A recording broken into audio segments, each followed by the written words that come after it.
जगदलपुर शहर को धूल मुक्त करने की योजना से आई लाखों की मशीन अब खुद धूल खा रही है और आई गाड़ी पूरी तरह से कबाड़ हो गई है। बीते 2007-8 में सभी नगरीय निकायों में सड़कों में धूल साफ करने के लिए 60 से 70 लाख की लागत से स्वीपिंग मशीन यानी कि रोड स्वीपर मशीन को सरकार ने भेजा था। जब ये मशीन आई तो शहरवासियों को आस लगी कि बाहर आने जाने वाले लोग जगदलपुर को धूलपुर नहीं कहेंगे। फिर क्या था, नगर की भाजपा सरकार ने बकायदा पूजा पाठ करके रोड स्वीपर मशीन को सड़कों पर उतारा और महज कुछ ही दिनों के चलते इस मशीन की सांस फूल गई और इसे रख दिया गया पीएचई विभाग में। और इस समय के बाद इस मशीन पर किसी भी जिम्मेदार अधिकारी या निगम के जनप्रतिनिधियों का ध्यान नहीं गया। लापरवाही के चलते रखे लाखों की यह मशीन कबाड़ में तब्दील हो गई। इस मशीन के पार्ट्स कुछ तो खराब हो गए और कुछ पार्ट्स को चोरों ने उड़ा दिया और अभी मशीन एक तरफ से शोपीस बनकर रह गई है। वहीं जगदलपुर वासी भी अब किसे कहें कि धूल साफ करने वाली मशीन कहाँ गई।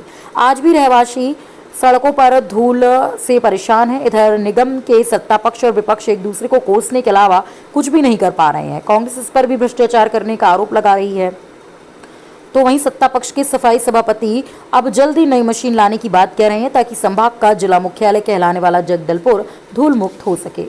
जगदलपुर से ब्यूरो चीफ अनिल राव की रिपोर्ट।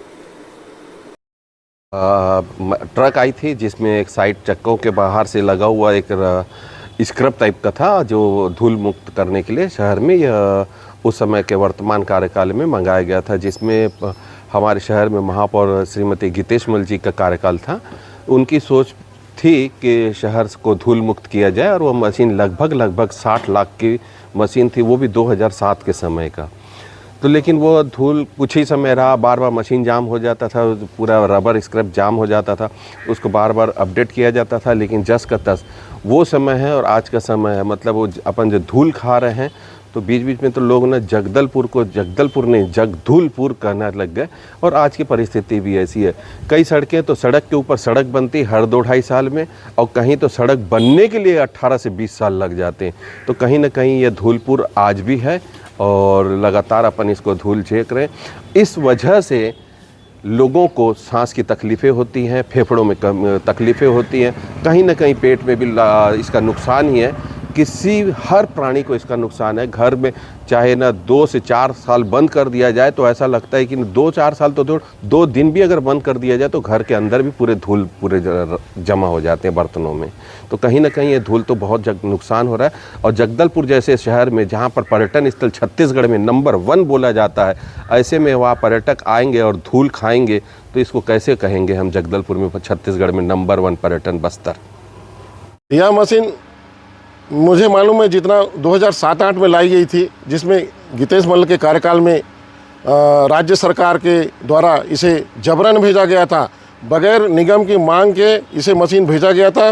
धूल मुक्त शहर करने के लिए इस मशीन को भेजा गया था, लेकिन ये सिर्फ और सिर्फ सफ़ेद हाथी ही साबित हुई।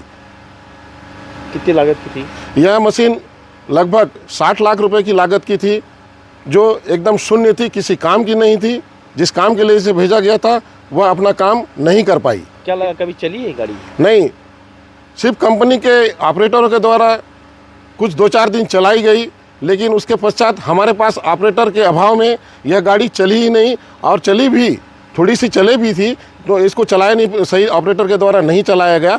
और इसमें सरासर पूरा भ्रष्टाचार साफ जो लगता है। जनता की गाड़ी कमाई का पैसा इस मशीन को भेज के और बंदरबाट किया गया और भ्रष्टाचार इसमें किया गया है। किसकी लापरवाही? यह मुझे जहाँ तक याद है या पता है मुझे, यह पूरी राज्य सरकार बीजेपी की सरकार के दौरान इसे भेजा गया और इसमें भ्रष्टाचार किया गया और पैसों का गबन किया गया है। जी, वो मशीन लगभग सन 2007-8 के आसपास नगर निगम के द्वारा क्रय किया गया था और वो मशीन उस समय बहुत शहर के लिए नया मशीन रहा। लगभग वो साल भर के आसपास काम भी किया। एक्चुअली उसके जो पार्ट्स हैं वो पार्ट्स जगदलपुर में रिपेयर के लिए मिलते नहीं थे। उसके झाड़ू हैं, उसके अन्य जो पार्ट्स हैं तो वो जगदलपुर में मिलते नहीं थे। हमने उस समय भी मैं सफाई विभाग में सभापति रहा, तो उस समय वहाँ से कंपनी से जिससे हमने क्रय किया था उससे हमने बोला था कि वो एक अपना ऑपरेटर यहाँ पे दे। तो ऑपरेटर लगभग 4 महीना उनका यहाँ पे था और रह के चलाया। क्योंकि हमारे यहाँ कोई एक्सपर्ट उसका जानकार नहीं था, तो फिर हम लोगों ने फिर उनके साथ में कुछ ट्रेंड करवाया अपने कर्मचारियों को और लगभग साल भर के आसपास वो चला।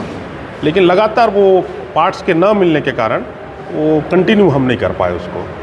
और कई बार हम लोगों ने उनके इंजीनियर, उनके मैकेनिक को बुलाने की कोशिश किया, वो फिर उस समय ध्यान नहीं दिए और लंबा प्रोसीजर हो गया, गाड़ी फिर खड़ी करनी पड़ी। अभी क्या प्लान है आगे आगामी? अभी तुरंत में हम लोगों ने प्लान किया सफाई विभाग के माध्यम से, और मेरे महापौर मैडम से और जगदलपुर विधायक से और कमिश्नर साहब से हमारी बात हो चुकी है। एक रोड स्वीपिंग मशीन जो छोटा साइज़ का होगा और कम खर्चे में, कम बजट में वो शहर की जो धूल है, धूल मुक्त करने के लिए उपयुक्त होगा, उसको हम क्रय करने का प्रोसीजर कर रहे हैं और वो जल्दी उसको हम लोग क्रय कर लेंगे।